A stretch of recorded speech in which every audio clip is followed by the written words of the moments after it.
So today we're going to talk about what is worse, white sugar or white flour. Now, when I'm talking about sugar, I'm not talking about beet sugar. I'm talking about cane sugar, okay, and just regular white wheat flour. Now, beet sugar is GMO, and so is high fructose corn syrup, but cane sugar is not. Now, on the glycemic index, we have a 63 compared to a 71. So white flour is worse than sugar. However, both of them are going to create similar effects with the spike in insulin. We're going to get weight gain, especially belly fat. We're going to get eventually fatty liver if we do too much.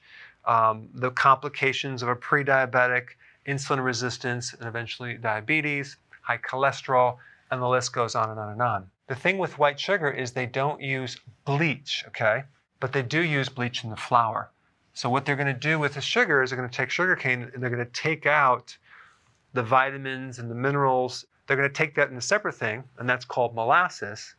And what's left is the white sugar. So the white sugar is pure carbohydrate without the nutrients. The problem is when you consume this concentrated white sugar without the nutrients, it will deplete you of nutrients, because in order to metabolize that sugar, you need these vitamins and minerals, okay? So if you don't have them, the body has to reach within its reserve, pull them out to use that in the burning of that sugar. So you end up with a potassium deficiency, magnesium deficiency, B1 deficiency, and a calcium deficiency. Now with the flour, when they refine it, they also take out the vitamins, the minerals, so you're left with a pure carbohydrate without the minerals and vitamins. But most flour is fortified, okay? So they're going to add back in some synthetic vitamins and iron, okay? But not the type of iron that you want. Those so-called nutrients that they put in create a problem, especially if you have a problem with iron, which a lot of people do. It's very difficult to get rid of iron. Our bodies tend to accumulate it, but we have a hard time getting rid of it. So if you're consuming food with extra iron in the wrong source, it can build up and create a lot of problems.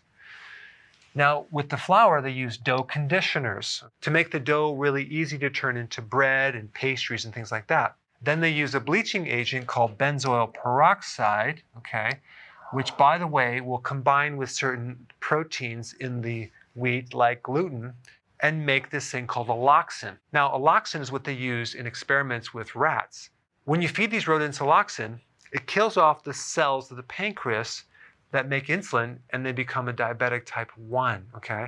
Now, I'm not saying this creates the same effect in humans, only in mice and probably hamsters. Now, if you have a pet hamster or a gerbil, make sure you do not feed them this flour with benzoyl peroxide, okay? Because we don't want to give them alloxin and make them a diabetic type 1, because then you're going to have to do the insulin thing. It's going to be a problem. All right, so here's the big negative about flour, okay?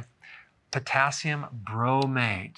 This is banned in Europe, China, Brazil, and Canada, but not in the US, because it's been known to cause cancer in animals. So they put this in the flour to make the texture of the dough just perfect when you make those muffins or those pastries or the croissants, okay?